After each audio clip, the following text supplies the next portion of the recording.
Welcome to এসএসিএন। এই মুহূর্তে BSL স্টুডিওতে আমি বুলবুলি এবং আমার সঙ্গে দুই প্রাক্তন তারকা জাতীয় ফুটবলার ভারতের সঞ্জয় মাঝি এবং দুলাল বিশ্বাস, দুজনকেই স্বাগত জানাচ্ছি।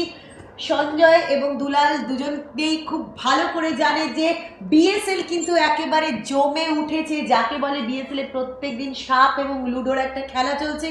মনে হচ্ছে হয়তো সুপার ফোরের জন্য সুপার ফেভারিট, কাল কিন্তু পুরো পাশা উল্টে দিয়ে চলে যাচ্ছে অন্য একটা টিম। আজকে কিন্তু যে ম্যাচটার প্রিভিউ আমরা এখানে করতে বসেছি, বর্ধমান ব্লাস্টার্স তারা খেলছে কিন্তু নর্থ 24 পরগনার সঙ্গে। বর্ধমান ব্লাস্টার্স 13 পয়েন্টে দাঁড়িয়ে রয়েছে 9টা ম্যাচ খেলার পরে, এবং নর্থ 24 পরগনা কিন্তু 9টা ম্যাচ খেলার পরে 14 পয়েন্টে দাঁড়িয়ে রয়েছে। তার মানে 19 এবং 20 যাহা 55 তাহাই 56, এই হিসেব উল্টে পাল্টে দিচ্ছে কিন্তু ফুটবলের এই 13-14 হিসেব।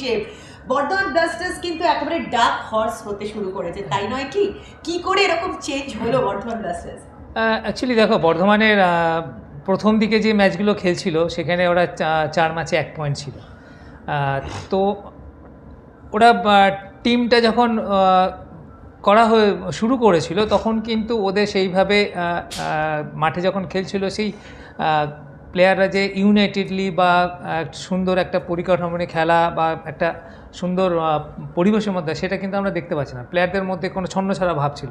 কিন্তু ঠিক 5 নম্বর ম্যাচ থেকে ওরা যখন খেলা শুরু করলো, পুরো ওদের খেলার আমূল পরিবর্তন। মানে পুরো ওদের যে স্ট্র্যাটেজি বলো, যে নিজেদের মধ্যে যে আন্ডারস্ট্যান্ডিং বলো, সব কিছু একটা চেঞ্জ।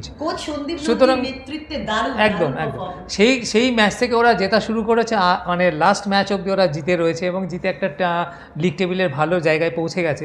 আমার মনে হয় এই টিমটাকে পুরোপুরি চেঞ্জ করে দিয়েছে দুটো প্লেয়ার যারা নতুন জয়েন করে, ক্রিস্টোফার লাতিফ। এই দুটো প্লেয়ার এসে পুরো ওদের টিমের মানে ব্যালেন্সটাকে চেঞ্জ করে দিয়েছে, এবং এদের মধ্যে একটা এত সুন্দর আন্ডারস্ট্যান্ডিং। দুটো ছেলেই দেখো, একটা 4টে গোল করেছে, একটি ছেলে 3টে গোল করেছে।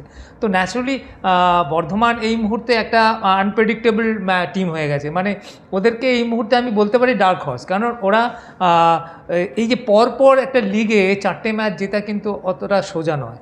সুতরাং সেই দিক থেকে সমস্ত কঠিন প্রতিপক্ষের বিরুদ্ধে একদম জিতেছে। সুতরাং সেই জায়গাটায় দাঁড়িয়ে তুমি যদি দেখো যে বর্ধমান এখন একটা এমন একটা জায়গায় দাঁড়িয়ে আছে, আজকে ওরা কিন্তু লিগ টেবিলের সুপার ফোরে যাওয়ার একটা জায়গায় পৌঁছে গেছে। সুতরাং আজকের ম্যাচটা যদি ওরা ভালো খেলে, জিততে পারে, তাহলে কিন্তু একদম খুলে ফেলবে। সুতরাং এই ম্যাচটা শুধু বর্ধমানের নয়, তোমার এই ম্যাচটা কিন্তু অ্যাজ ইউজুয়াল নর্থের কাছে খুব ইম্পর্টেন্ট, কারণ তারা কিন্তু অলরেডি লিগের 4 নম্বর পজিশনে আছে সঞ্জয়। এবং তারা যেটা প্রথমে গৌতম ঘোষ এবং লালকমল ভৌমিক একটা সারা জাগিয়ে শুরু করেছিল, দলে গোল করার মতন অনেকগুলো নাম রয়েছে, তারও খেমরম রয়েছে, কুন্তল পাখিরা রয়েছে, একাধিক ভালো প্লেয়ার রয়েছে, কিন্তু রক্ষণ ভাবিয়ে তুলছে, যার জন্য 11টা গোল কিন্তু তারা অলরেডি কনসিড করেছে। এবং লাস্ট বেশ কিছু ম্যাচ থেকে কিন্তু তাদের ড্র রয়েছে, যদিও জিত রয়েছে দুটি দুর্বল প্রতিপক্ষের বিরুদ্ধে, কিন্তু আজকের ম্যাচে সুপার ফোরে টিকে থাকার লড়াই।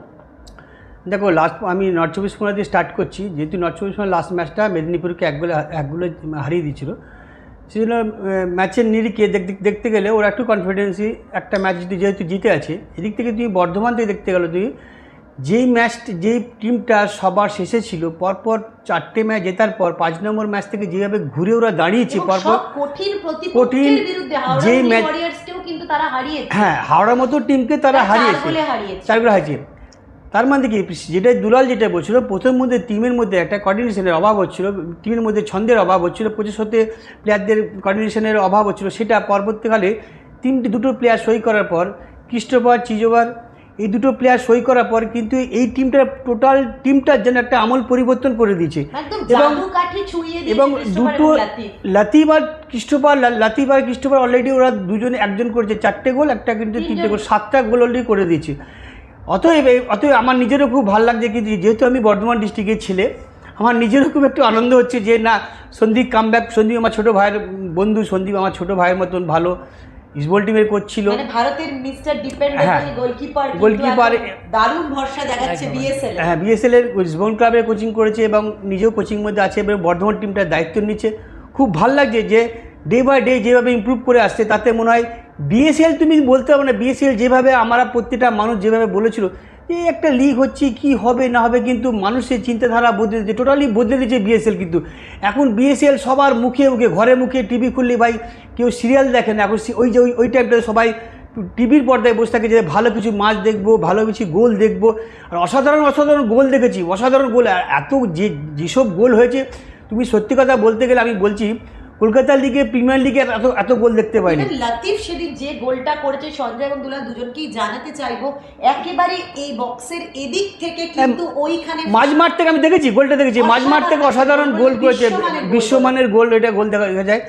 আমরা যেটা বলছি, যেটা মোটো ছিল আমাদের বেঙ্গল সুপার লিগে, যে গ্রাম বাংলার থেকে দারুণ, না যেই মোটোটা ছিল গ্রাম বাংলা থেকে কিছু ফুটবলার উঠে আসবে, সেটা কিন্তু আমরা সাকসেস হয়ে গেছি একদম।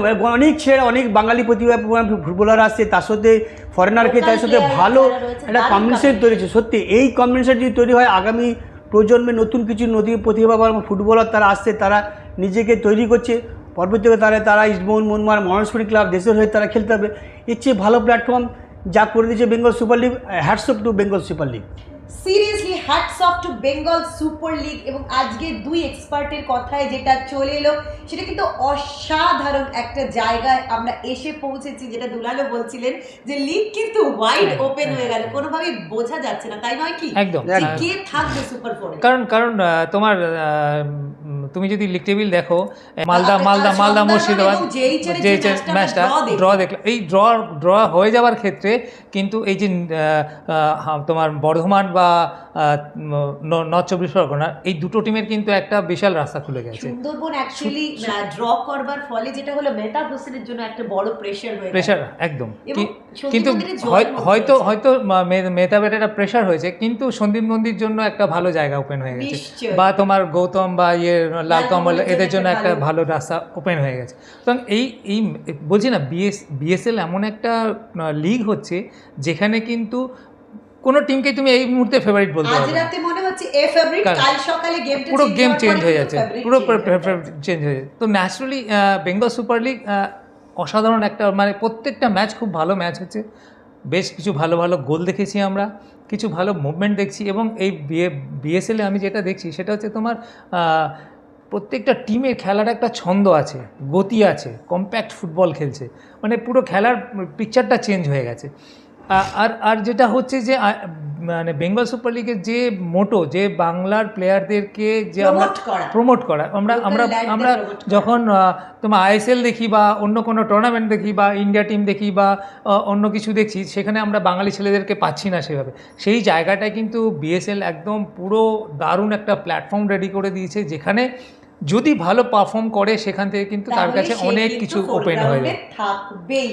বিএসএল কিন্তু আমরা প্রত্যেক দিন দেখছি সাপ লুডোর খেলা, দান দিচ্ছেন কোচেরা, দান দিচ্ছে প্লেয়াররা, দেখা যাক কে আগে কে পেছনে। আপনারা দেখতে থাকুন এবং দারুণভাবে ফুটবলকে ভালোবাসতে থাকুন।